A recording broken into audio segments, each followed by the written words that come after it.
Katakan, dialah yang mengatur. Dia menerbitkan matahari di timur, menenggelamkan di barat. Dialah yang membuat ikan-ikan di lautan hidup, dipancing, dijala oleh para nelayan, dibawa ke daratan, dijual, dibeli manusia. Semua yang terjadi dalam kehidupan ini, yang baik dan yang buruk, adalah berdasarkan kehendak Sang Pencipta. Tapi tidak semua yang Allah kehendaki itu baik. Allah menghendaki kekufuran terjadi. Allah menghendaki syaitan itu ada. Tapi Allah membenci kekufuran dan melaknat syaitan. Hanya kepada Allah kita meminta pertolongan dalam urusan dunia kita, apalagi urusan agama kita. Wassalatu wassalamu ala sayyidil mursalin. Salawat dan salam semoga senantiasa tercurahkan untuk penghulu para utusan Allah, untuk yang termulia di antara rasul-rasul dan para nabi, yang kalau semua nabi ditimbang dengan nabi kita Muhammad alaihi salatu wassalam, beliau akan lebih berat dari semua nabi yang ada. Semoga salat bersambung untuk keluarga beliau, untuk istri-istri beliau, untuk putra-putri beliau, dan untuk seluruh sahabat Nabi. Semoga Allah meridai kita bersama mereka. Amma ba'd, ahibati fillah. Tadi selesai sholat duhur, kita mensolatin jenazah. Jenazah kerabat yang harus pergi meninggalkan dunia ini sebelum Ramadan itu tiba. Dan sepertinya tidak sedikit yang meninggal dunia di tahun ini, dari kerabat, handai taulan, dan sahabat. Tapi itulah ketentuan Allah Azza wa Jalla. Kita tidak pernah tahu apakah besok kita masih dapat melihat mentari itu terbit. Apalagi 25 hari lagi Ramadan. Tapi seorang muslim hendaklah senantiasa berdoa, memohon kepada Allah Azza wa Jalla, Allahumma ballighna Ramadan. Ya Allah, sampaikan kami ke bulan Ramadan. Warzuqna siyamahu wa qiyamahu. Dan merizkikan kepada kami, karuniakan kepada kami untuk bisa menjalankan puasa di bulan Ramadan, sholat malam di bulan Ramadan. Karena apa beda kita dengan 8 miliar manusia yang kalau semuanya hidup sampai bulan Ramadan, atau 7,5 miliar hidup sampai bulan Ramadan, semuanya berada di bulan Ramadan.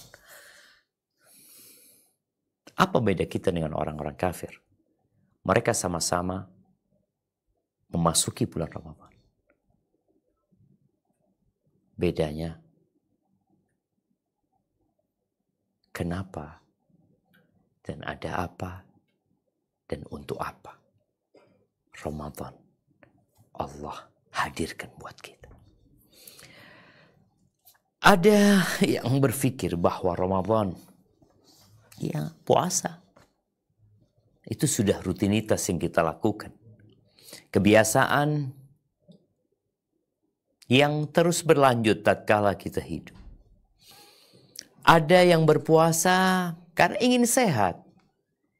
Dia berpikir karena secara medis ternyata puasa itu menjadi salah satu terapi pengobatan, penyembuhan untuk berbagai macam penyakit.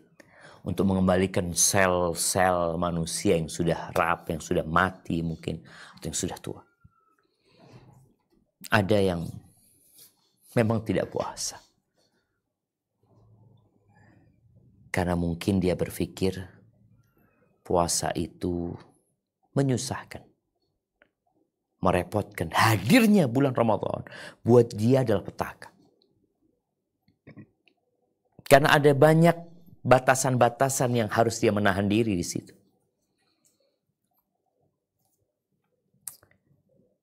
Dan ada yang memang menanti bulan Ramadan. Kenapa dia menanti bulan Ramadan? Kenapa dia mempersiapkan diri untuk Ramadan? Karena dia tahu dia adalah budak. Dia tahu bahwa seluruh umat manusia diciptakan untuk satu tujuan. Dia yakin bahwa dunia ini tidak akan lama. Yang sehat nunggu sakit. Yang kecil nunggu besar.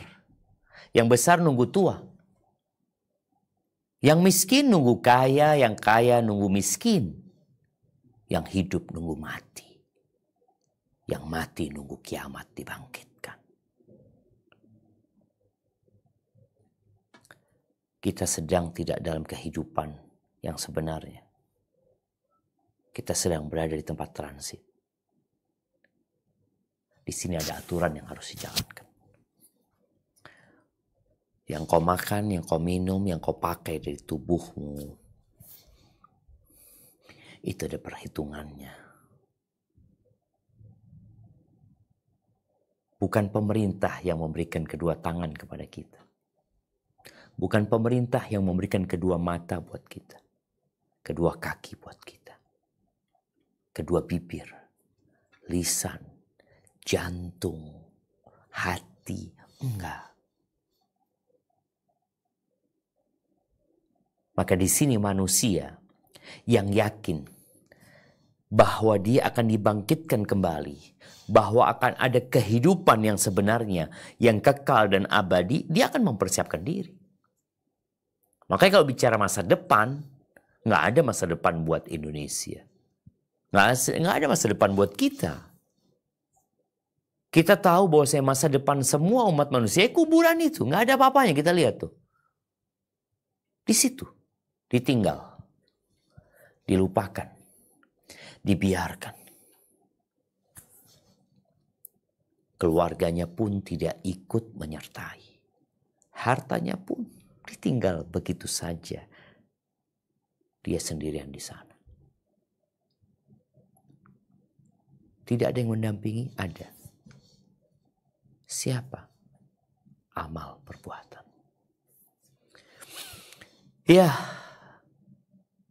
setiap sebelum bulan Ramadan, kita selalu membuat kajian tentang persiapan Ramadan, menyambut Ramadan, air mata Ramadan, bagaimana Ramadan lebih baik ya. Ya karena kita masih hidup. Kita diperintahkan untuk saling mengingatkan. Seluruh umat manusia berada dalam kerugian. Kecuali yang beriman, beramal soleh, watawasau bil haq, watawasau bis sabar.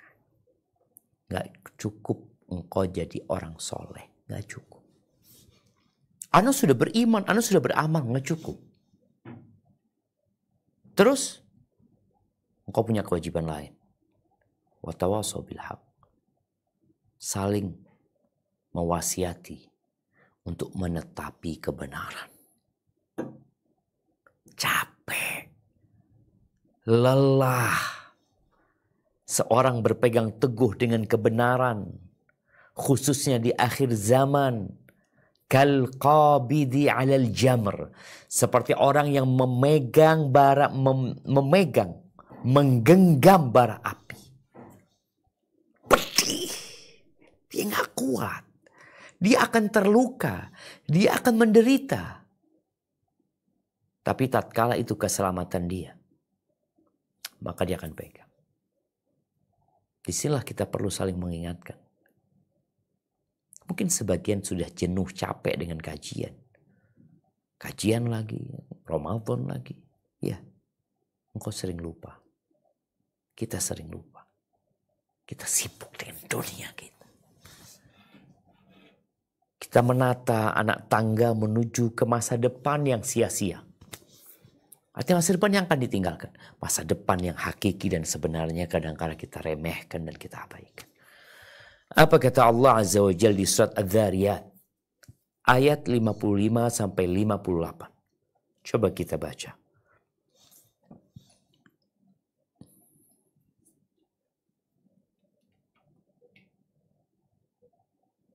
أعوذ بالله من الشيطان الرجيم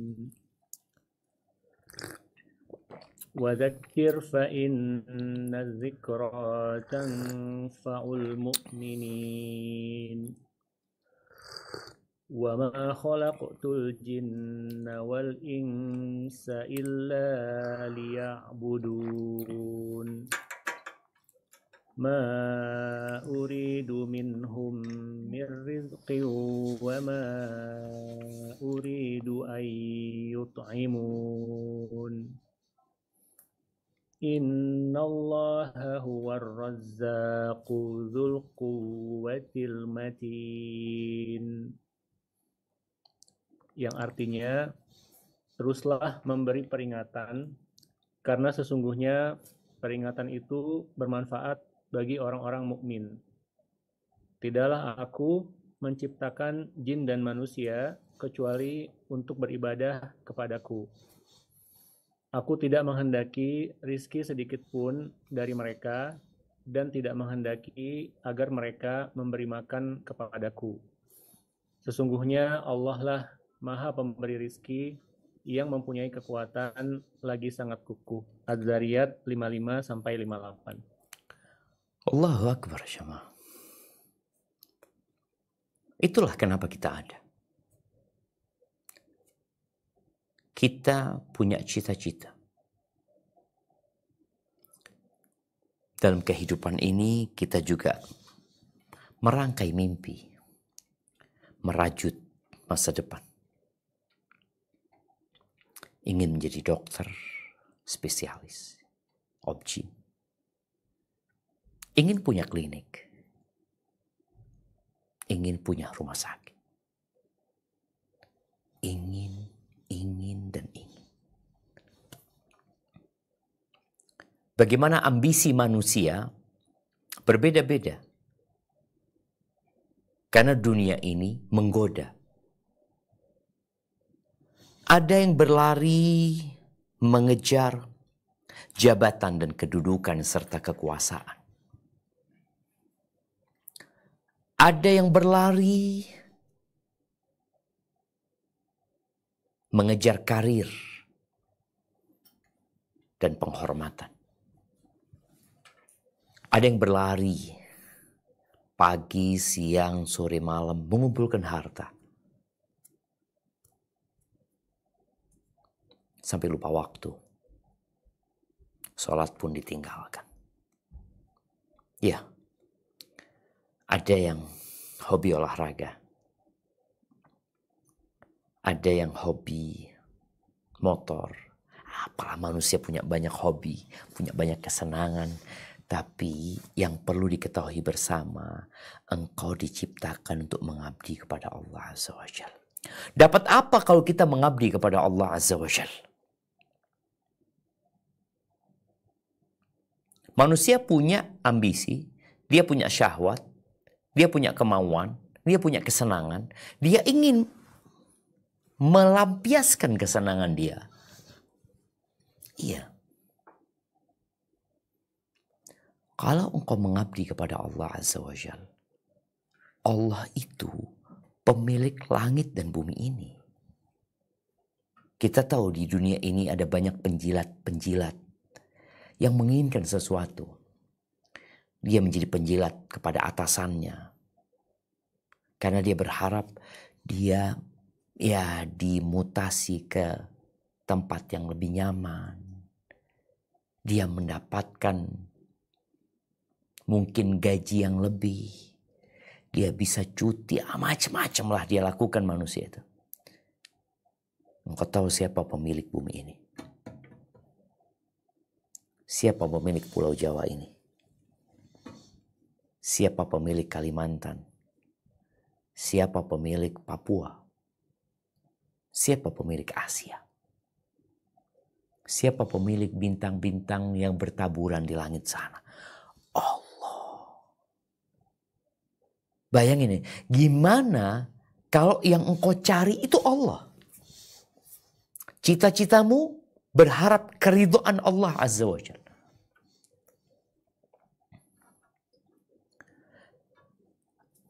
Ahibati fillah. Ya, kalau bicara cita-cita, ada cita-cita yang paling tinggi. Rasul SAW mengatakan kepada para sahabatnya, "Idza sa'altumullah al-jannah." Kalau kalian minta kepada Allah surga, fasaluhul firdaus al-a'la. Engkau minta surga, mintalah firdaus, surga yang paling tinggi. Jadi bukan sekedar masuk surga. Seperti antum atau kita semua ketika bekerja, kita nggak ingin jabatan yang rendah. Iya, banyak orang yang mulai masuk ke tempat pekerjaan, subhanallah, mungkin dia jadi supir, mungkin dia naik lagi, naik terus dia ingin sampai puncaknya. Dan ternyata di dunia ini puncaknya itu turun. Ketika kau sampai puncak, turun kau. Pensiun, umpamanya. Masa jabatannya habis, turun. Dan turun lagi kemana? Ke kuburan.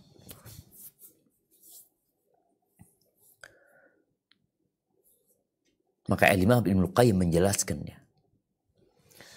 Untuk mendapatkan target yang tinggi, cita-cita yang paling agung itu, ya itu tergantung dengan semangat, ambisi, dan niat yang benar. Ada orang yang memang ambisinya rendah sekali. Dan niatnya salah. Di surat Ali Imran ayat 133. Allah berfirman. Nah.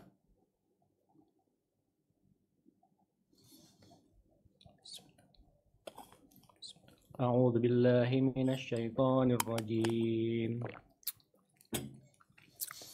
وسارعوا إلى مغفرة من ربكم وجنة عرضها السماوات والأرض أعدت للمتقين. Yang artinya, dan bersegeralah kamu kepada ampunan dari Tuhanmu dan kepada surga yang luasnya seluas langit dan bumi, yang disediakan untuk orang-orang yang bertakwa. Ali Imran 133. Allahu Akbar. Allah perintahkan kepada kita untuk bersegera, berlomba. Kemana? Ila maghfiratin min rabbikum wa jannah. Menuju keampunan Allah dan surga. Hidup kita ini antara nikmat dan dosa. Maka kita itu dapat nikmat bersyukur, berbuat dosa, beristighfar. Dan disuruh bersegera sama Allah. Jangan nunda-nunda. Kalau bicara surga, kita punya rumah 1000 meter persegi. Besar banget. Capek kita kayaknya untuk berjalan dari ruang tamu menuju kamar tidur. Gimana kalau engkau punya rumah 1 hektar?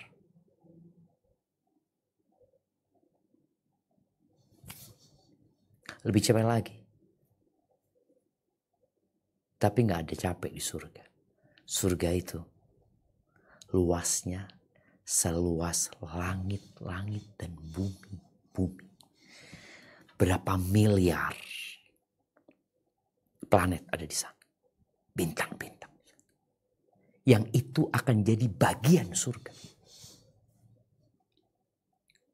Sekarang kalau orang bicara surga dunia, semana dia dapat? Pemandangan yang indah, ya sudah segitu yang dia dapatin. Belum lagi capek, lelahnya. Ini surga yang luasnya seluas langit dan bumi. Dan di surga kau nggak tidur. Kau nggak capek, kau nggak lelah. Di surga nggak ada rumah sakit, di surga nggak ada apotek, di surga nggak ada toilet. Ada apa di surga? Ada semua kelezatan. Yang Allah katakan uiddat lil muttaqin. Disediakan untuk orang-orang yang bertakwa. Apa hubungannya dengan puasa di bulan Ramadan? Coba dibuka surat Al-Baqarah. Nah, Al-Baqarah di ayat 183.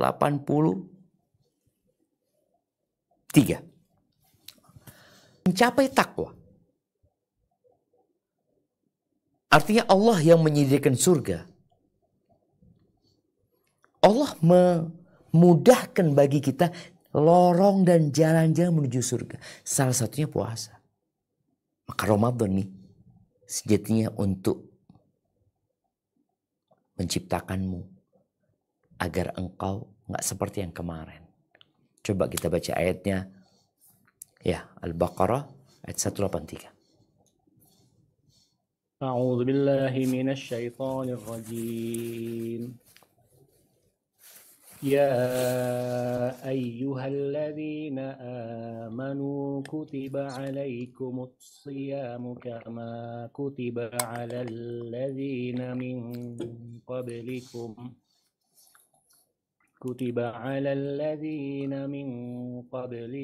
la'allakum tattaqun.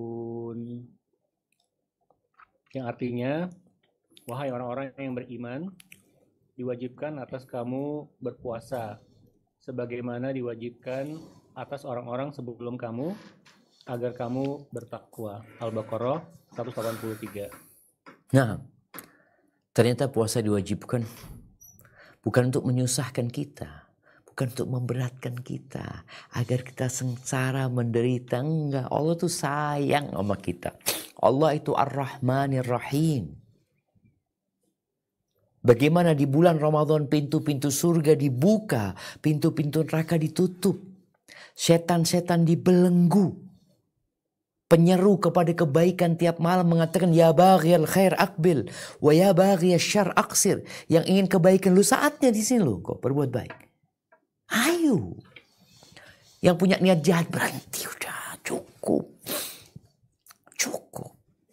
Maka subhanallah. La'allakum tattaqun, agar kalian menjadi orang yang bertakwa. Makanya nanti di penghujung Ramadan ada Idul Fitr yang kita saling mendoakan mengatakan taqabbalallahu minna wa minkum, semoga Allah menerima dari kami dan dari kalian untuk menjadi orang-orang yang bertakwa. Taib. Semoga sampai sini kita semua sepakat bahwa Ramadan adalah tamu yang mulia. Kita harus menyambutnya.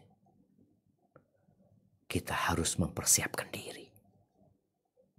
Orang yang mau memiliki sebuah acara, dia persiapkan segalanya. Orang yang mau melakukan perjalanan panjang, dia siapkan segalanya. Ramadan, apa persiapan? Apa yang kau persiapkan? Sirup rasa jeruk, sirup rasa melon, sirup rasa macam-macam. Kurma, itu persiapannya. Sebagian orang persiapannya untuk Ramadan persiapan perutnya. Naiklah dikit persiapan hatinya. Kalau bicara takwa, kata Nabi alaihi salatu wasallam, at-taqwa hahuna. Takwa itu di sini gitu. Takwa yang sebenarnya itu bukan takwa raga kita. Kita nggak makan, kita nggak minum. Oke. Kita menjalankan syariat. Tapi bagaimana dengan hatimu? Di sini nih. Maka orang yang benar-benar mengagungkan Ramadan, Wa man yu'azzim sya'airallah fa innahu min taqwal qulub. Barang siapa yang mengagungkan syiar-syiar Allah, maka itu termasuk dari ketakwaan hati, jemaah. Maka di sini kalau kau benar mengagungkan Ramadan ini, kau akan persiapan. Yang persiapan yang kita akan bahas sebentar lagi. Di sini bedanya seorang yang bertakwa dengan sebenar-benarnya takwa. Di mana sejak bulan Rajab masuk bulan Sya'ban, dia sudah mempersiapkan menyambut Ramadan. Di surat At-Taubah ayat 46, Allah ceritakan tentang orang-orang munafik. Orang-orang munafik ini pintar ngomong. Penampilannya menakjubkan, mempesona. Tapi ternyata mereka hanya tong kosong. Mereka bohong. Mereka dusta. Apa kata Allah di surat At-Taubah ayat 46? Nah, silakan baca. A'udzu billahi minasyaitonir rajim. Walau aradul khuruj la'addu lahu 'uddatan walakin karihallahum bi'atsahum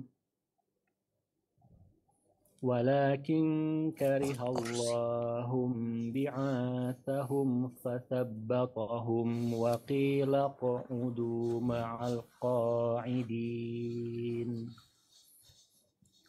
Yang artinya, seandainya mereka mau berangkat sejak semula, niscaya mereka menyiapkan persiapan untuk keberangkatan itu.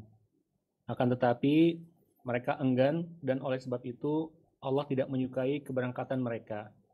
Maka dia melemahkan keinginan mereka dan dikatakan kepada mereka, tinggallah kamu bersama orang-orang yang tinggal itu. At-Taubah 46. Nah, ini bicara berangkat jihad. Berangkat berperang di jalan Allah Azza wa Jalla. Mereka mengatakan, kami mau berangkat, kami mau berjihad, kami mau berjuang. Maka Allah singkap kebohongan mereka. Apa persamaannya dengan Ramadan? Kita lihat ya, orang yang memang ingin berpuasa di bulan Ramadan, ingin qiyamul lail di bulan Ramadan, ingin mencari Lailatul Qadar, itu dari sebelum Ramadan dia udah persiapan. Makanya kenapa ada orang-orang sehat sampai bulan Ramadan nggak bisa puasa dia. Puasa nggak bisa, sholat malam nggak bisa, sholat juga berhenti, sehat badannya. Sedangkan yang kita lihat yang kurus, yang sakit-sakitan, lu dia bisa berpuasa. Masalahnya di mana gitu? Nih, di hatinya. Maka ini orang yang nggak mau persiapan, orang yang ngomong doang, apa yang terjadi? Allah mengatakan fathabbatahum. Allah lemahkan keinginan mereka. Maka dikatakan, udah kalian berhenti aja sudah. Duduk situ sama orang-orang yang duduk. Nggak usah ikut berjuang. Mau, ingin, nggak bisa. Maka buktikan kepada Allah. Dengan apa? Dengan mempersiapkan diri. Kelihatanlah orang yang persiapan diri dengan orang yang enggak. Kalau bicara persiapan kita yang pertama apa? Yang pertama adalah bertobat kepada Allah Azza wa Jalla.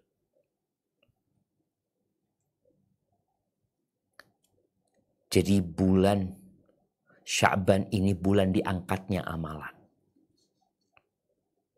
Bagaimana diangkat amalanmu, dosa-dosamu udah dihapus. Berhenti berbuat dosa. Kenapa? Karena dosa itu meninggalkan noktah hitam di hati. Jadi noktah itu yang akhirnya kalau kita tidak bertobat dan kembali kepada Allah Azza wa Jalla, noktah itu akan bertambah. Akan bertambah. Kalau mungkin dalam kehidupan medis, noktah itu adalah sumbatan-sumbatan di dalam jantung.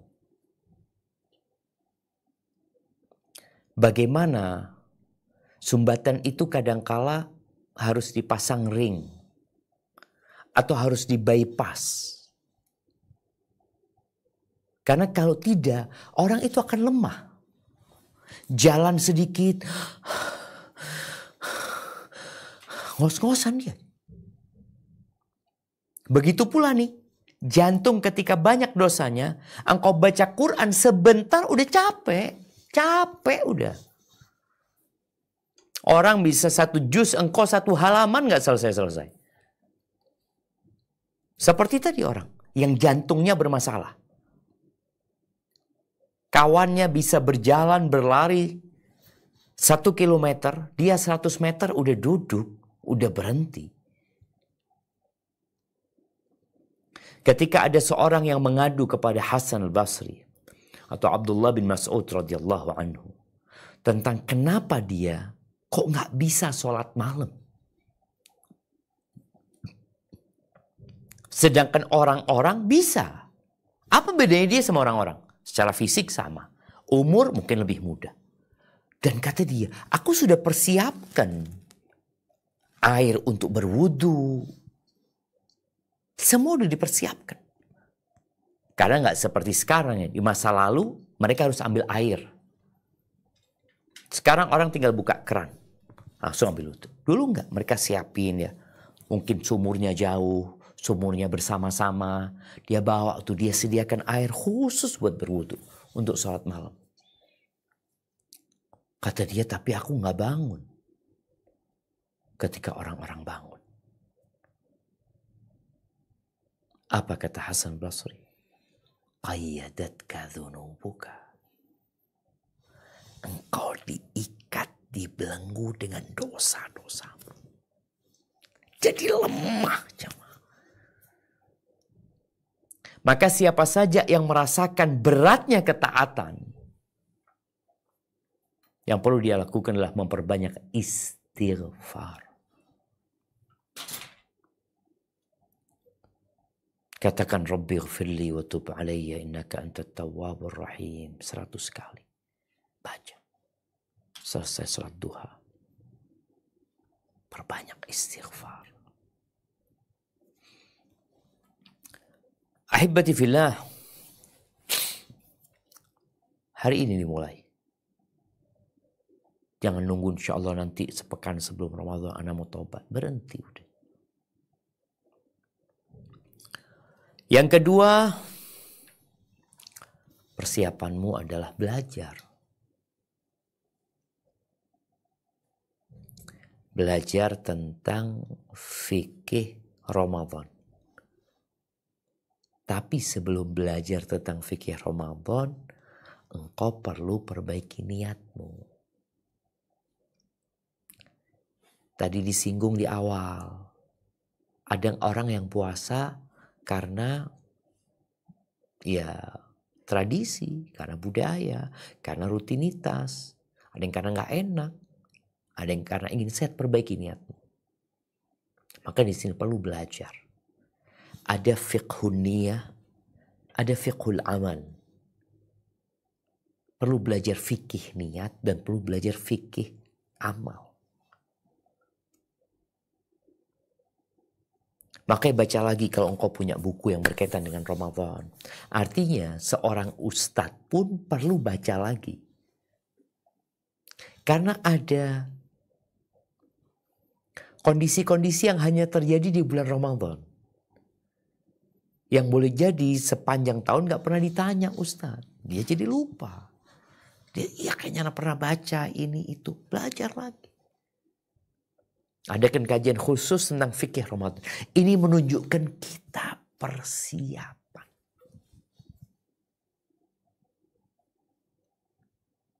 Seorang prajurit ketika akan dikatakan kepada dia, bulan depan berangkat ke Papua.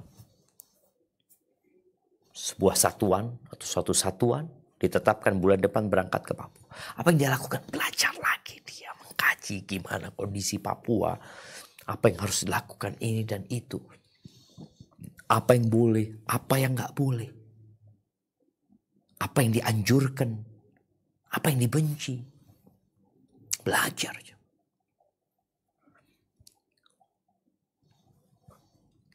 Kemudian memperbanyak puasa sunnah. Di bulan Sya'ban. Kalau bicara fadilah puasa sunnah ini, ya salah satunya adalah menempa jiwa kita. Melatih diri untuk menahan nafsu. Karena nafsu itu selalu memerintahkan kepada yang buruk-buruk. Ada yang di siang hari bulan Ramadan berzina aja. Berzina dia. Bahkan seorang pelacur membuat sebuah pengakuan bahwa paling laris dia itu di siang hari bulan Ramadan.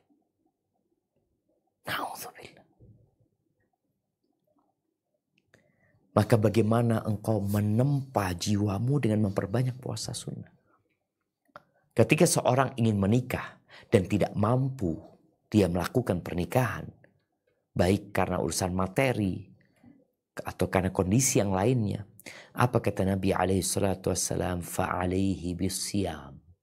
Hendaklah dia berpuasa.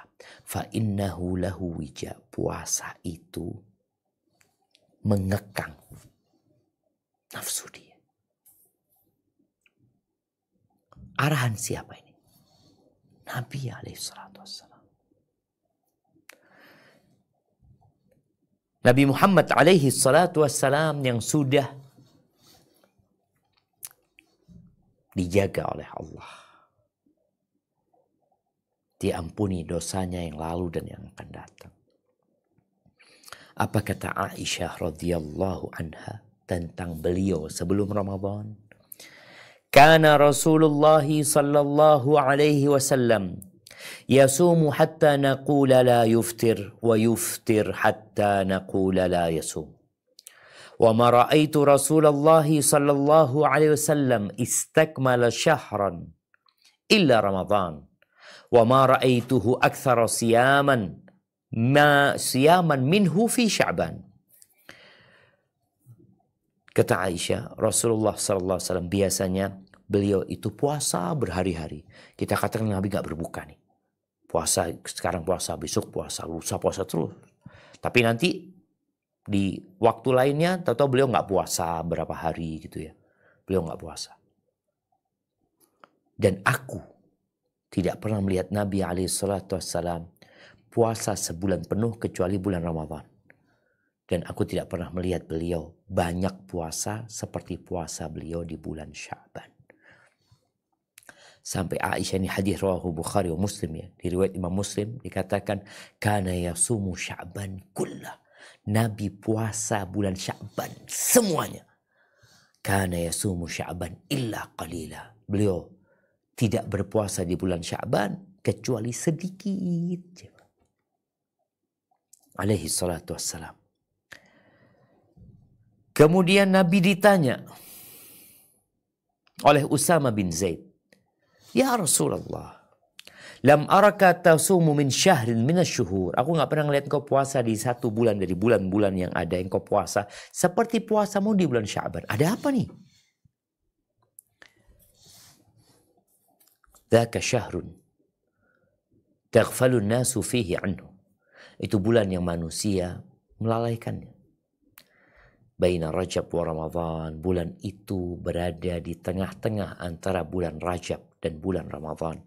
Wa huwa syahrun turfa'u fihi al-a'malu ila rabbil alamin. Itu bulan diangkatnya amalan menuju kepada Allah Rabbul Alamin. Wa uhibbu an yurfa'a amali wa ana sha'im. Aku ingin puasaku diangkat dalam kondisi aku berpuasa. Rawahun Nasa'i. Dan Ibnu Rajab Al-Hambali rahimahullah mengatakan, siyamu Sya'ban afdal min siyamil ashhuril hurum. Puasa di bulan Sya'ban itu lebih utama dari puasa di bulan-bulan haram. Bulan haram itu Rajab, Dzulqa'dah, Dzulhijjah, dan Muharram. Wa afdalu tatawu' makana qarib min Ramadan qablahu wa ba'dahu. Sebaik-baiknya tatawu itu yang ada hubungannya dengan bulan Ramadan. Sebaik-baiknya puasa sunnah, baik itu sebelumnya atau sesudahnya. Wa takunu manzilatuhu minas siyam bi manzilati sunanir rawatib ma'al fara'id qablaha wa ba'daha. Dan kedudukan puasa sunnah ini yang sebelum dan sesudah Ramadan itu kedudukannya seperti sunnah rawatib. Untuk sholat wajib. Ada qabliyah subuh, ada qabliyah zuhur, ada ba'diyah zuhur, ada ba'diyah maghrib, ba'diyah isya. Ini kedudukan puasa sebelum dan sesudah Ramadan seperti sunnah-sunnah rawatib itu. Wahya takmilatun linaqsil faraid. Di antara tujuannya adalah melengkapi kekurangan di sholat fardu. Maka qabliyah dan ba'diyah Ramadan juga melengkapi kekurangan di bulan Ramadan. Fakama anna sunnah rawatib afdal minat tatawu'il mutlaq bis salah. Karena sunnah rawatib ini lebih mulia daripada sholat sunnah mutlak. Sholat duha, sholat malam. Jadi rawatib itu lebih utama daripada sholat malam. Daripada sholat duha. Maka begitu pula beliau berpendapat bahwasanya puasa sebelum dan sesudah Ramadan ini lebih utama. Dan Nabi SAW menyebutkan bahwa bulan Sya'ban ini dilalaikan karena posisinya antara bulan Rajab dan bulan Sya'ban. Seakan-akan orang bulan Sya'ban mau istirahat. Kan kita mau menghadapi Ramadan. Udah istirahat, udah seneng-seneng. Malah seharusnya kita mempersiapkan diri. Ahibati fillah. Yang kedua, memperbanyak baca Quran.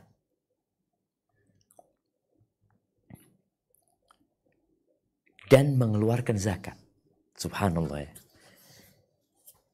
Memperbanyak baca Quran. Jadi waktunya sekarang, kalau engkau punya banyak kesibukan dikurangin. Punya banyak kegiatan dikurangin. Terus digantikan dengan baca Quran. Kata Al-Hafidh Ibnu Hajar, kana al-muslimun. Orang Islam dulu. Idza dakhala syahr Sya'ban. Kalau memasuki bulan Sya'ban, kita tanggal 5 sekarang ya. Kalau memasuki bulan Sya'ban, ngapain mereka? Akabbu 'alal masahif wa akhraju zakah. Banyak orang kan mengeluarkan zakat di bulan Ramadan. Nih di bulan Sya'ban. Mereka sibuk baca Quran lewat mushaf, baca mushaf, buka Qurannya mereka. Dan mereka mengeluarkan zakat mereka. Persiapan untuk Ramadan ini. Kalau kita membaca sebagian salafus saleh 7 hari hatam di bulan Ramadan, 3 hari hatam di bulan Ramadan, tiap hari hatam di 10 hari terakhir, kok bisa seperti itu? Ada keinginan yang kuat dan ada target yang ditetapkan. Niatnya benar. Tapi kalau sudah keinginannya lemah, niatnya nggak benar, engkau mau ngapain di bulan Ramadan? Akan terulang ya.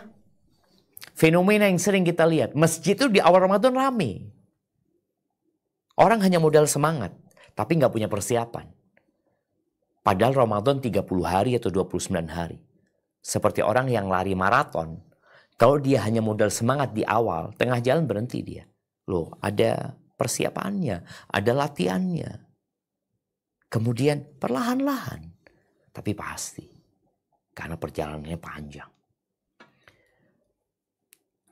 Nah, Ibnu sebagaimana tadi disebutkan bahwasanya Ramadan ini, Sya'ban ini seperti muqaddimah untuk Ramadan, maka disyariatkan di bulan Sya'ban ini puasa sunnah, baca Quran, supaya apa? Supaya terlatih kita ketika masuk bulan Ramadan. Udah biasa baca Quran, nggak nyari lagi di mana Qurannya. Makanya orang yang nggak latihan puasa di bulan Sya'ban, di hari pertama Ramadan, kayak orang bingung dia. Mau makan ini, mau makan ini. Dia persiapan seakan-akan nggak makan 7 hari 7 malam. Kenapa? Karena nggak biasa puasa sunnah. Tapi kalau udah biasa puasa sunnah, ketika dia mau berbuka di awal Ramadan, udah biasa kurma, biasa. Sahur. Orang puasa sunnah, biasa sahur. Mungkin dia sahur kurma, roti, minum, susu, selesai cukup. Ketika ini terbiasa, maka berbuka dan sahur itu biasa aja. Yang spesial itu puasanya, bukan berbuka dan sahurnya. Memang di situ ada kegembiraan, ada kesenangan. Tapi bukan akhirnya dia fokus makan dan minum yang enak waktu sahur dan waktu berbuka. Enggak. Sekali lagi karena masalahnya kok nggak persiapan. Tolong usahakan semuanya punya puasa sunnah di bulan Sya'ban. Baca Quran, usahakanlah. Kalau sekarang di bulan Sya'ban kau 1 hari 1 juz, insya Allah Ramadan sehari 2 juz kau mampu. Karena pintu surga lagi dibuka. Tapi kalau sekarang kau juga nggak baca Quran masuk Ramadan, seperti orang yang tadi kena penyumbatan di jantungnya, ada beban sehingga dia jalan pun susah, bergerak pun susah. Ya.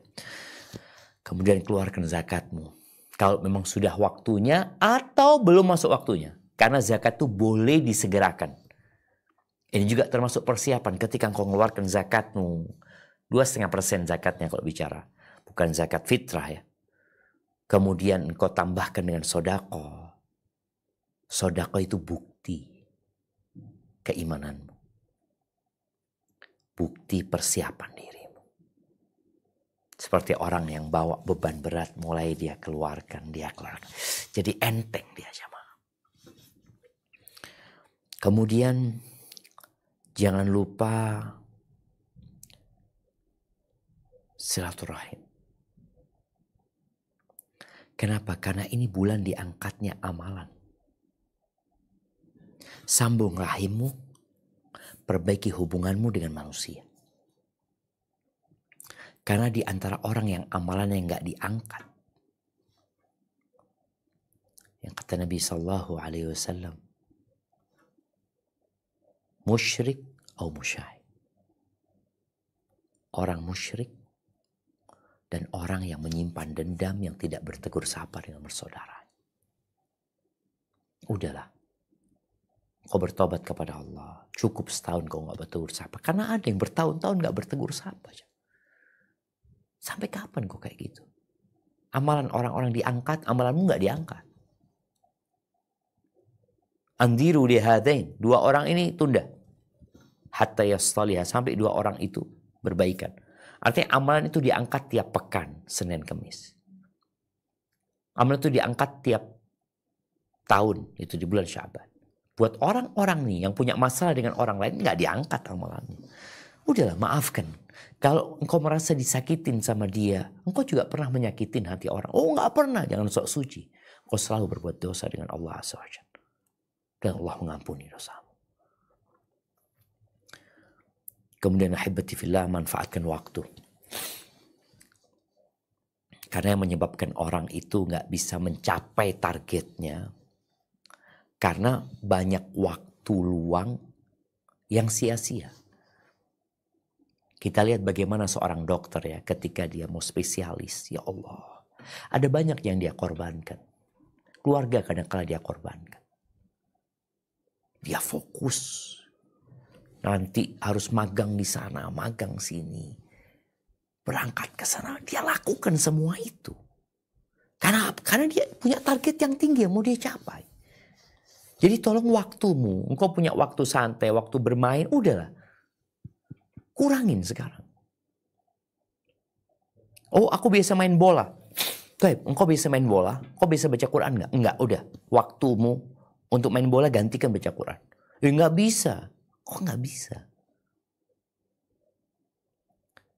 Engkau bukan sedang mengerjakan kewajiban. Bukan sedang menjalankan tugas. Engkau sedang menjalankan kemauan dan keinginanmu. Maka ganti dengan yang lebih baik ya. Ngobrol. Duduk-duduk sama teman, dikurangin. Sekarang duduknya sama siapa? Sama kalamullah tabaraka wa ta'ala. Sholat malam.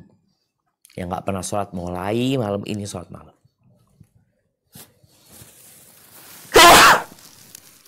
Alhamdulillah. Yahdikumullah yusribalakum. Yang gak bisa sholat di akhir malam, sholat seperti sholat tarawih. Boleh. Sebelum tidur engkau sholat witir. 3, 5, 7, 9, 11. Boleh. Jangan nunggu Ramadan, nanti anak akan sholat tarawih. Loh sekarang kau biasakan habis Isya, kalau engkau takut gak bangun, mau udah sholat. 2 sampai 9. Atau sampai 11. Atau 7, 3. Biasakan mulai malam ini. Jangan nunggu Ramadan. Karena sejatinya sholat malam ini juga butuh latihan ya. Selain di awal tadi kita bicarakan hapuskan atau berusaha untuk bertobat kepada Allah, ya kita butuh melatih kita. Kemudian banyak-banyak berdoa ya. Bagaimana para salafus saleh berdoa memohon disampaikan ke bulan Ramadan. Allahumma ballighna Ramadan, Allahumma ballighna Ramadan. Kemudian belajar i'tikaf di masjid. Datang sebelum maghrib, pulang habis Isya. Subuh sampai matahari terbit. Artinya ada hal-hal yang ya kalau nggak tiap hari, engkau biasakan mungkin sepekan sekali. Orang kita kerja bisa iktikaf di tempat kerja kita dari pagi sampai siang. Masa kita nggak bisa untuk mengkhususkan waktu duduk di masjid. Meninggalkan dunia kita untuk menghadap Allah Azza wa Jalla. Kemudian ya berbagi makanan ya. Kalau tadi bicara zakat, kita bisa berbagi makanan karena di antara amalan yang dicintai Allah Azza wa Jalla berbagi makanan dengan tetangga-tetangga kita. Atau kita mulai berikan buka puasa buat masjid yang sedang mengadakan buka puasa Senin Kemis ya. Kemudian ya kalau bicara persiapan yang ingin umroh di Ramadan ya persiapan dari sejak sekarang. Karena umroh di bulan Ramadan itu seperti haji bersama Rasul Sallallahu Alaihi Wasallam. Kau harus daftar. Sehingga engkau juga bisa menyisihkan waktu kapan kau mau berangkat umroh. Biasakan tidur di lebih awal sekarang.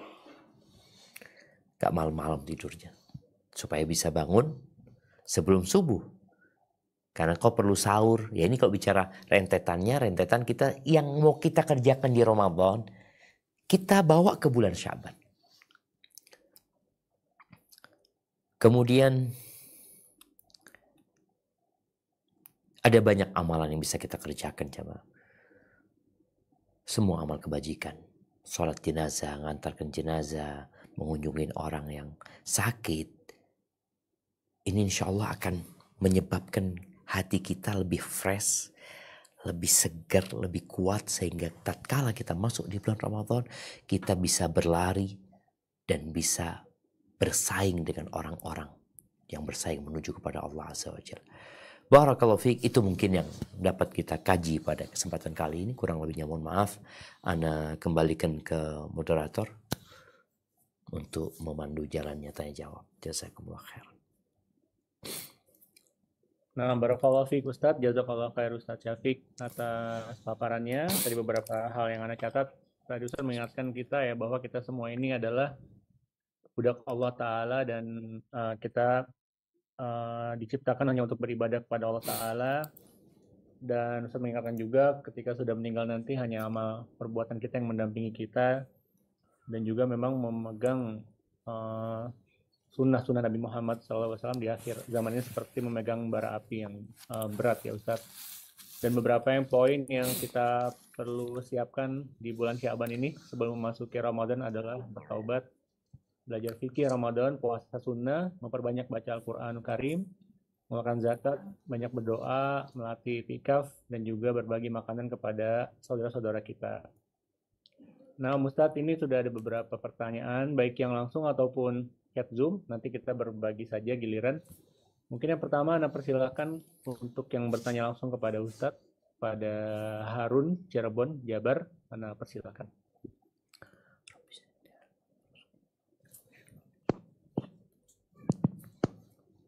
Assalamualaikum warahmatullahi wabarakatuh. Waalaikumsalam warahmatullahi wabarakatuh. Sebelumnya selamat siang Ustadz. Perkenalkan, nama Ana Harun, Ana berasal dari Cirebon. Ustadz, Ana izin bertanya. Naam, tafadhal. Tadi Ustadz kan menjelaskan ya tentang bulan Sya'ban itu disyariatkan untuk berpuasa ya Ustadz. Jadi Ustadz, yang ingin Ana tanyakan, untuk tata cara puasa di bulan Sya'ban itu apakah sama seperti Kamis atau boleh setiap hari Ustaz? Syukran jazakallahu khairan. Masya Allah, Masya Allah. Iya, barakallahu fiik. Jadi kalau bicara bagaimana tata cara puasa di bulan Sya'ban ini, apakah kita ambil Senin Kemisnya, atau kita ambil 3 hari di awal bulan, 3 hari di tengah bulan umpamanya. Bebas sebenarnya. Artinya kalau mau di Sya'ban ini puasanya puasa Daud. Jadi dia puasa 15 hari gitu. 15 hari itu dengan puasa, berbuka, puasa, berbuka, puasa, berbuka. Atau dia mau nyambung. Anda mau puasa Senin, Selasa, Rabu, Kamis. Jumat, Sabtu, Ahad, Anda libur. Fadhal. Jadi nggak ada ketentuan khusus. Yang jelas, hadis Aisyah radhiyallahu taala anha menyebutkan kadang-kala Nabi alaihi salatu wasallam puasanya itu nyambung ya. Bukan Senin Kamis. Kadang-kala beliau puasa Senin Kamis, beliau puasa di hari Senin. Tapi kadang-kala beliau puasanya itu nyambung. Jadi bisa jadi beliau puasa 7 hari puasa, habis itu nggak puasa. Jadi kembali kepada kondisi kita masing-masing. Pilihan. Nggak ada model khusus. Tapi tadi kalau mau Senin, Selasa, Rabu, Kamis dia puasanya, kemudian Jumat, Sabtu, Ahad dia libur, fadhol. Kalau mungkin dia berpikir kayaknya, atau dibalik, anak kayaknya puasanya Kamis, Jumat, Sabtu, Ahad, soalnya Senin mulai bekerja, kayaknya berat ya. Kalau anak dalam kondisi puasa, tapi kalau Kamis insya Allah lah masih bisa. Jadi bebas. Atau Jumat, dia mau puasa Jumat, Sabtu, Ahad, anak kayaknya milih 3 hari weekend puasanya dia seperti itu. Intinya kita memperbanyak puasa di bulan Sya'ban dengan puasa-puasa sunnah. Ketika kita sekalian digabungkan dengan hari yang mulia, tadi hari Senin sama Kamis, insya Allah kita akan dapat pahala lebih lagi. Tapi yang jelas bulan Sya'ban ini bulan diangkatnya amalan. Nabi hampir full puasa Sya'ban. Kecuali sedikit beliau nggak puasa. Hadza wallahu a'lam bissawab. Naam. Nah, barakallahu fiik Ustaz atas jawabannya. Ana lanjutkan ke Bismillah. Assalamualaikum warahmatullahi wabarakatuh. Waalaikumsalam warahmatullahi wabarakatuh. Semoga Ustadz dan keluarga selalu dalam lindungan Allah Subhanahu wa Ta'ala. Amin. Ustadz, Ana izin bertanya mungkin keluar dari tema, tapi ini yang sedang Ana alami sekarang ini. Ana sedang didekati oleh ikhwan, namun Ana tidak ingin terlalu dalam menjalani sesuatu yang Allah larang. Ana sudah katakan Ana tidak ingin berhubungan sebelum ada kata halal atau dalam artian yang sah. Bagaimana cara Ana untuk menolaknya agar tidak menyakiti hati ikhwan tersebut, Ustadz? Karena saat ini Ana sedang berusaha untuk memperbaiki diri dan menjaga keistiqomahan untuk diri Ana sendiri. Mohon solusinya, Ustadz. Barakallahu fikum. Assalamualaikum warahmatullahi wabarakatuh. Waalaikumsalam warahmatullahi wabarakatuh. Nah, ahibati fillah. Ya, bulan Sya'ban bulan yang cocok buat orang-orang yang mau menikah pun bisa menikah di bulan Sya'ban. Ramadan pun boleh dia menikah di bulan Ramadan, di bulan Syawal dia boleh menikah. Yang penting bagaimana dia tahu dengan aturan di bulan Ramadan nantinya. Karena ada orang yang nggak paham dengan fikih Ramadan. Dia menikah di bulan Sya'ban, di bulan Ramadan. Na'udzubillah, dia berhubungan suami istri di siang hari di bulan Ramadan. Padahal dosa besar itu jamaah. Makanya dia harus mengganti dengan puasa 2 bulan berturut-turut. Tapi kembali kepada pertanyaan, apa yang harus dilakukan? Ya, kita perlu menyampaikan dengan lugas. Baik via tulisan, sampaikan kepada dia ketika memang dia serius, disuruh datang kepada orang tua. Kalau dia ingin kenal anti lebih dalam lagi, fadhol datang ke rumah. Boleh seorang laki-laki itu untuk nadhor, boleh juga dia berbicara dengan wanita yang dia ingin menikahinya. Serius dia melakukan itu. Jadi insya Allah kalau dikatakan ingin menjaga perasaan dia, insya Allah nggak ada masalah ketika kita mengatakan yang jelas. Karena hati-hati, ada banyak musang berbulu ayam dan ada banyak serigala berbulu domba. Jangan sampai kita menjaga perasaan orang yang orang itu sedang punya niat jahat sama kita. Ketika dia seorang yang bertakwa kepada Allah Azza wa Jalla, dia akan tahu dengan batasan-batasan. Maka suruh dia berjumpa dengan wali anti, ngobrol sama wali anti. Kemudian selanjutnya, ya nanti ketika anti merasa cocok dengan dia, anti perlu musyawarah, perlu istikharah. Semoga Allah memberikan kemudahan. Sekali lagi ya, usahakan di bulan Sya'ban ini kita benar-benar mempersiapkan diri untuk Ramadan. Dan pernikahan boleh jadi salah satu persiapan untuk Ramadan bagi orang-orang yang khawatir dan takut terjebak dalam perzinaan. Hadza wallahu a'lam bissawab. Nah. Barakallahu fiik Ustaz, jazakallahu khair Ustaz atas jawabannya. Ini pertanyaan masih banyak Ustaz, Anda lanjutkan Ustaz ya. Tafadhal. Baik, pada Akhi Raihan, Anda silakan unmute. Ya, Assalamualaikum Ustaz. Waalaikumsalam warahmatullahi wabarakatuh. Afwan, saya mau nanya di hotel Mas. Tafadhal. Kalau misalnya seseorang menerima serangan fajar atau memberikan serangan fajar kepada masyarakat ya.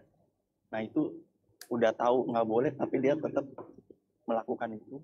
Nah itu hukum siksaan di dunia dan di akhirat itu seperti apa saja kan beliau dapatkan di dunia, siksaan di dunia ataupun di akhirat. Itu aja Ustaz, barakallahu fiik. Masya Allah, barakallahu fiik. Ya ahibati fillah. Ada yang namanya suap menyuap. Yang Nabi SAW mengatakan ar-rashi wal murtashi finnar. Orang yang menyuap dan disuap neraka. Itu kalau babnya bab suap ya. Boleh jadi babnya bukan bab suap. Babnya bab amanah. Babnya adalah berkaitan dengan tanggung jawab kita di hadapan Allah Azza wa Jalla. Kita akan ditanya yang kecil dan yang besar. Jamaah. Rasul sallallahu alaihi wasallam mengatakan, Inna dunya au ad-dunya hulwatun khadira. Dunia ini manis dan hijau.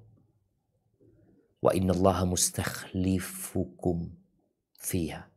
Fayandur kaifa ta'malun. Allah menjadikan kalian khalifah di sana untuk dilihat kalian gimana kerjaan kalian itu. Fattaqud dunya wattaqun nisa. Takutlah kalian kepada dunia ini dan takutlah kepada wanita. Maka tadi hendaklah seorang bertakwa kepada Allah Azza wa Jalla. Kalau kondisinya dia harus menerima karena khawatir akan berdampak kepada mudarat yang lebih besar. Maka dia terima tapi mungkin dia berikan kepada orang yang lebih membutuhkan buat dia. Ahibati fillah. Kita yakin bahwa yang menjadi rizki kita akan sampai kepada kita. Tapi sebagian manusia terburu-buru sehingga dia menempuh jalan yang dimurkain Allah Azza wa Jalla. Itu mungkin wallahu a'lam bissawab. Barakallahu fiik Ustadz atas penjelasannya kepada penanya. Ana persilakan yang resin berikutnya Ibu Yuniarti dari Bandung. Kami unmute, silakan. Ya, Assalamualaikum warahmatullahi wabarakatuh, Pak Ustadz. Waalaikumsalam warahmatullahi wabarakatuh. Ahlan wa sahlan. Naam, Ya, Pak Ustadz. tafadhali. Ya, pertanyaannya ada dua macam ya, Pak Ustadz. Yang pertama, saya izin bertanya, Pak Ustadz. Nah, saya itu sudah dipertemukan oleh Allah ya jodoh yang terbaik. Memang orangnya memang memikirkan orang tua itu orangnya bagus, Pak Ustadz, ke agama bagus. Ke orang tua, ke keluarga itu dia satu dia membiayakan adik-adiknya, ada 3 adik-adiknya kuliah 3. Nah, orang tua sudah tua juga, dia membiayai juga. Nah, berhubung kita jauh, terus dia ada di tubuhnya itu segala ada kecacatan, itu apakah orang begitu harus diterima amalannya, Pak Ustadz? Ya, kedua saya izin bertanya, Pak Ustadz. Kalau misalnya kan di bulan Rajab tuh orang-orang banyak yang melakukan puasa Rajab. Nah, saya itu pernah ditawarkan seperti itu. Nah, saya kan orangnya agak meragukan ya, soalnya tidak ada hadisnya gitu. Itu bagaimana Pak Ustadz kalau menemukan seperti itu? Barakallahu fiik. Nah, ya berkaitan dengan pertanyaan pertama, Rasul Shallallahu Alaihi Wasallam memberikan arahan kepada kita ketika memilih pasangan hidup buat diri kita atau buat anak kita atau buat keluarga kita, maka Nabi SAW mengatakan yang agamanya baik dan akhlaknya mulia, maka nikahkan dia. Kalau tadi dikatakan oleh ibu bahwasanya dia agamanya baik, akhlaknya mulia, tapi dia ada kecacatan di fisik dia, maka di sini apakah kecacatan itu menghalangi anti untuk hidup bersama dia? Itu kembali kepada anti, karena kita nggak harus menerima gitu loh. Artinya kalau ada orang yang agamanya baik, akhlaknya mulia, tapi dia nggak cacat, mungkin itu akan lebih baik daripada yang cacat. Tapi kalau dari sisi anti melihat ini insya Allah jadi jalan menuju ke surga, anti menerima dia apa adanya, dan kecacatan dia tidak menghalangi dia untuk menjalankan tugasnya sebagai seorang suami, maka Ana rasa nggak ya kesempatan untuk menerima dia.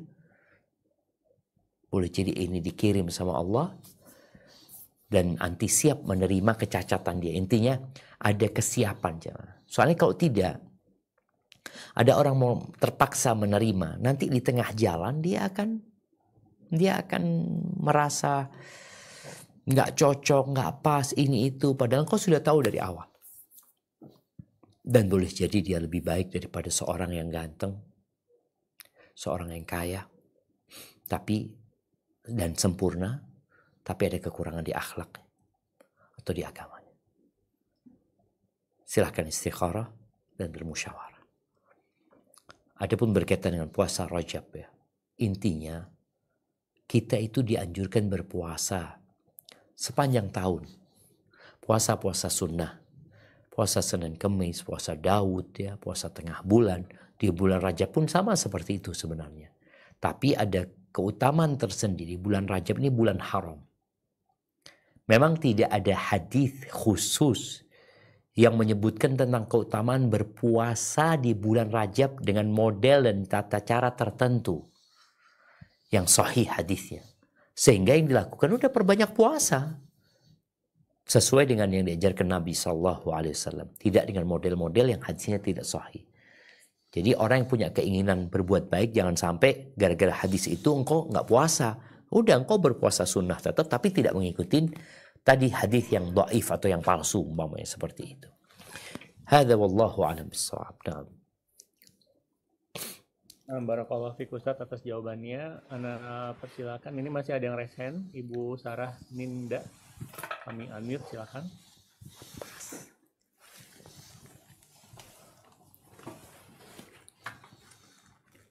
Bismillah, assalamualaikum Ustadz. Afwan, Ana izin bertanya, qadarullah Ramadan tahun kemarin dan Ramadan tahun ini Ana tidak bisa berpuasa karena sedang hamil. Ana juga jarang berpuasa sunnah semenjak menikah. Mohon nasihatnya Ustadz. Jazakallahu khairan, barakallahu fikum. Wa fik wa barak. Nah, subhanallah jamaah. Itu yang Nabi SAW katakan ya. Wanita itu naqisatu aqlin wa din. akalnya kurang, agamanya kurang.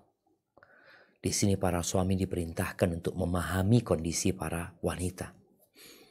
Tapi apa yang harus dilakukan?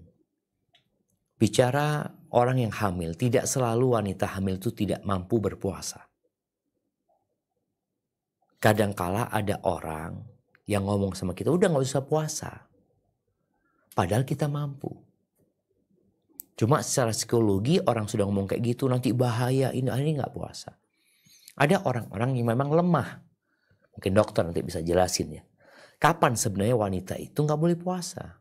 Karena sejatinya ketika dia sehat dan bayinya sehat, makannya dia cukup, bahkan gak ada masalah sama kehamilan dia.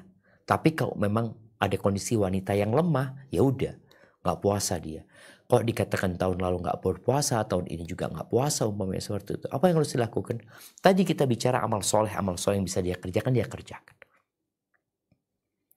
Baca Quran, memberi buka kepada orang yang berpuasa, ya. Itu insya Allah akan membuatmu tetap bisa bersama-sama merasakan keindahan mempersiapkan diri untuk Ramadan. Dan boleh jadi kau latihan puasa sunnah kalau kau nggak, atau puasa mau bayar utang ya.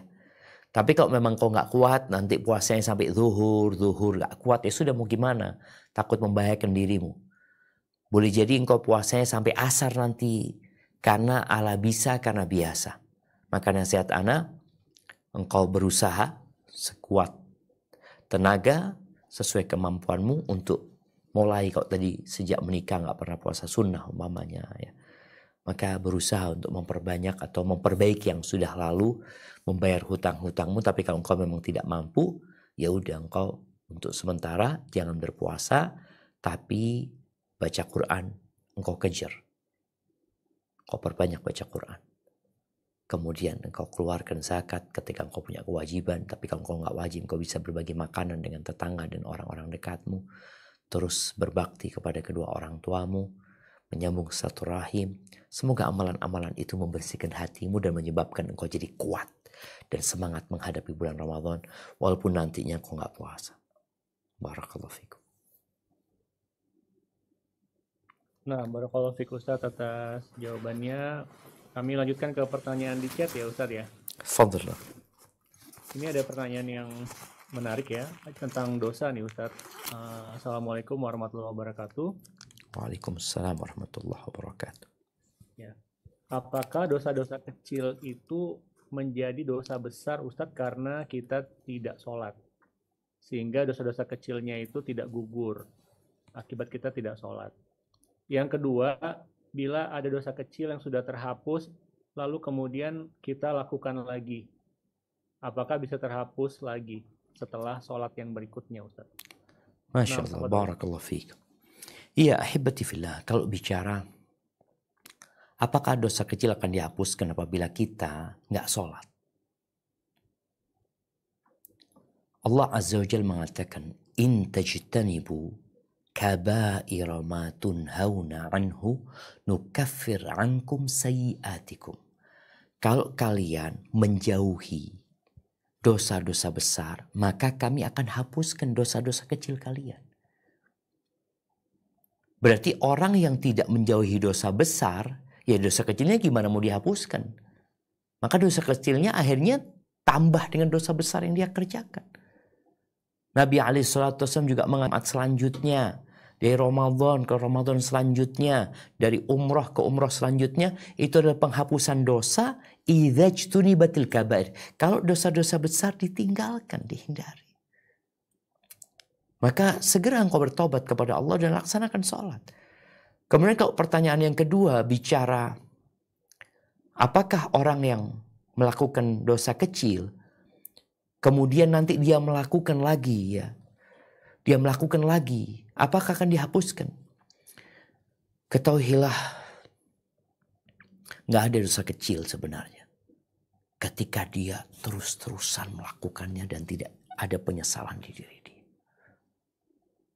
Maka hendaklah engkau menyesal. Perkara nanti berbuat lagi semoga dihapuskan lagi. Tapi jangan sampai ada kebanggaan dan ada keinginan untuk terus melakukan dosa itu. Perlu engkau menyesal, ini dosa. Engkau harus meninggalkan. Tapi kadang orang masih lemah imannya, maka tadi salah satu caranya adalah tetap bertobat, kembali kepada Allah. Kalau nanti harus terulang kembali, maka semoga dengan penyesalan dia dan sholat dia, dosa itu dihapuskan lagi. Barakallahu fikum. Nah, barakallahu fiik Ustaz, jazakallahu khair Ustaz atas penjelasannya terkait memperbanyak puasa sunnah ya Ustaz. Ada penanya kita. Assalamualaikum warahmatullahi wabarakatuh. Waalaikumsalam warahmatullahi wabarakatuh. Ustaz, apakah boleh merutinkan puasa sunnah karena teringat hadis Rasulullah SAW, siapa yang kenyang di dunia maka ia akan lapar di hari kiamat, dan siapa yang lapar di dunia maka ia akan kenyang di hari kiamat. Nah, Ustaz. Iya, jadi orang yang paling banyak kenyangnya di dunia, paling ju'an yaumul qiyamah, yang paling panjang laparnya ke hari kiamat. Maka hadis ini sebenarnya arahan kepada kita untuk tidak berlebih-lebihan ketika makan. Ketika itu ada seorang sahabat Nabi radhiyallahu an ashabin Nabi sallallahu alaihi wasallam yang makan sampai dia bersendawa karena memang ya perutnya penuh dengan makanan sehingga mungkin oksigen yang buat nafas di perutnya itu tertutup dengan makanan itu, akhirnya dia susah bernafas, akhirnya sampai bersendawa. Nabi alaihissalatu mengatakan kuffa anna jusha, tahan seluhum shiba'an fit dunya sallallahu alaihi wasallam. Orang yang paling sering kenyang di dunia itu yang paling panjang laparnya pada hari kiamat. Jadi hadis ini arahan agar kita ya memperbanyak puasa, kemudian ketika makan juga tidak berlebih-lebihan, tidak terlalu kenyang. Karena Nabi SAW mengatakan, ma mala'a adamiyun wi'a'an syarran min batan. Tidak ada wadah yang lebih buruk yang dipenuhi sama manusia daripada perutnya, nggak ada. Bihasab ibni Adam luqaymat yuqimna biha sulba. Cukup kalau makan itu beberapa suap makanan yang bikin punggungmu tegak. Bukan perutnya yang tegak, tapi punggungnya yang tegak. Bicara tulang punggung ini gimana dia bisa tegak. Itu tujuan orang makan. Nggak usah banyak-banyak. Tapi kalau harus dia makan karena enak ini dan itu, ya sudah. Sepertiga buat makanan, sepertiga buat minuman, sepertiga buat nafas. Barakallahu fikum. Barakallahu fiik Ustaz atas jawabannya. Ini ada pertanyaan lagi Ustaz berikutnya dari penanya kita di chat Zoom. Tadi Ustaz menjelaskan salah satu persiapan itu adalah mengeluarkan zakat ya Ustaz di bulan Sya'ban. Ada yang bertanya, Bismillah izin bertanya Ustaz, mana yang terbaik, zakat mal di bulan Sya'ban atau menunggu Ramadan Ustaz? Jazakallahu khair Ustaz. Masya Allah, barakallahu fiik. Naam ahibati fillah, sejatinya ya, kalau bicara zakat, zakat ini, zakat mal ini ada haulnya. Ada putaran setahun dia. Kalau dia punya uang 100 juta di bulan Rajab, kemudian uang ini disimpan sampai tahun depan, maka haulnya itu adalah ketika masuk bulan Rajab. 12 bulan dari tanggal itu sampai ke tanggal, dia tanggal 12 Rajab dia punya uangnya, maka tanggal 12 Rajab tahun depan wajib dia mengeluarkan zakat. Ini nggak boleh ditunda ke bulan Sya'ban wala bulan Ramadan. Tapi yang boleh dimajukan adalah ketika dia wajib zakatnya bulan Syawal. Kemudian dia tarik ke bulan Sya'ban, maka boleh. Jadi didahulukan. Kalau dikatakan mana yang utama di bulan Ramadan atau bulan Sya'ban, karena ini bukan amalan yang sunnah sebenarnya, maka ketika dia segerakan, seperti tadi yang disebutkan oleh Ibnu Hajar al-Asqalani, mereka biasa mengeluarkan zakat di bulan Sya'ban. Boleh jadi karena orang mau persiapan buat Ramadan ya. Paling nggak kita berbagi zakat itu buat makan mereka, buat buka mereka, buat sahur mereka. Jadi ada unsur di situ lebih utama. Tapi tetap kalau bicara bulan Ramadan, maka bulan yang paling utama sepanjang satu tahun. Jadi ketika kita bersedekah di bulan Ramadan beda dengan di bulan Sya'ban utama. Tapi kalau bicara keperluan masyarakat, maka ketika mereka perlu saat itu kita lebih utama. Jangan ditunda. Oh nanti aja bulan Ramadan. Lu perlunya sekarang, kesian dia. Maka lebih utama engkau berikan sekarang karena memang sedang dibutuhkan. Tapi zakatmu sebenarnya bukan menunda ya, tapi memajukan. Hadza wallahu a'lam bissawab. Nah. Nah, Masya Allah Ustadz, Barakallahu fiik Ustadz, Jazakallah khair Ustadz Syafiq atas jawaban-jawabannya. Memang ini masih banyak pertanyaan Ustadz, tapi kami cukupkan berhubung waktu. Mungkin dari Ustadz ada resume atau kesimpulan Ustadz dari kajian kita bahwa mengingatkan tamu istimewa itu relatif bulan Ramadan sudah dekat Ustadz. Masya Allah, barakallahu fikum. Nah, mahibati fillah. Manusia ketika sering membaca omongan manusia, maka hatinya semakin suntuk. Tapi ketika dia banyak membaca omongan Tuhan, firman Allah Azza wa Jal, maka dia akan mendapatkan ketenangan. Di hari-hari ini, mungkin banyak orang yang sibuk membaca berita, mendengarkan berita, menonton berita. Engkau perlu mendengarkan berita dari langit. Engkau perlu membaca berita dari langit. Engkau baca firman Allah Azza wa Jal. Inna hadzal Qur'an yahdi lillati hiya aqwam. Quran ini menunjukkan kepada jalan yang paling lurus. Semua persiapan Ramadan itu, ketika engkau membaca Al-Quran, engkau akan mendapatinya. Orang yang apabila dibacakan Al-Quran, bertambah keimanannya, itulah orang-orang beriman yang sebenarnya. Maka tolong, di hari yang tinggal 25 hari kira-kira ini, jangan disia-siakan dengan kita menyibukkan diri, membaca berita-berita informasi yang kadang-kala kurang berguna, kurang bermanfaat buat kita. Maka persiapkan dirimu dengan memperbanyak membaca berita dari langit, dari Allah Azza wa Jalla, dan semoga Allah memberikan kepada kita taufik dan hidayahnya agar kita sampai ke bulan Ramadan dan kita bisa puasa dan melaksanakan kewajiban-kewajiban yang lainnya di bulan Ramadan. Allahumma ballighna Ramadan. Itu yang dapat Ana sampaikan, kurang lebihnya mohon maaf. Semoga bermanfaat buat Ana sendiri dan buat semua yang mendengarkan. Jazakumullah khair. Ana kembalikan ke Dr. Rian sebagai moderator. Barakallahu fiik. Jazakallah khair Ustadz. Barakallahu fiik. Jazakallah khair Ustadz Syafiq atas waktunya, paparannya, dan ilmunya. Semoga Allah Ta'ala menjaga Ustadz, keluarga, serta tim dakwah Ustadz di kota tempat Ustadz bertinggal ya Ustadz ya. Baik pada para jamaah, karena berhubung waktu juga, demikian kajian Departemen Oksigen FKUI RSCM di bulan ini. Anda selaku moderator mohon maaf jika ada kekurangan. Mari kita tutup dengan membaca doa penutup majelis. Subhanakallahumma wa bihamdika asyhadu an la ilaha illa anta astaghfiruka wa atubu ilaik. Maha suci Engkau ya Allah, aku memujimu, aku bersaksi bahwa tidak ada sesembahan yang berhak disembah kecuali Engkau, dan aku meminta ampun dan bertaubat kepadamu. Sekali lagi jazakumullahu khairan. Assalamualaikum warahmatullahi wabarakatuh.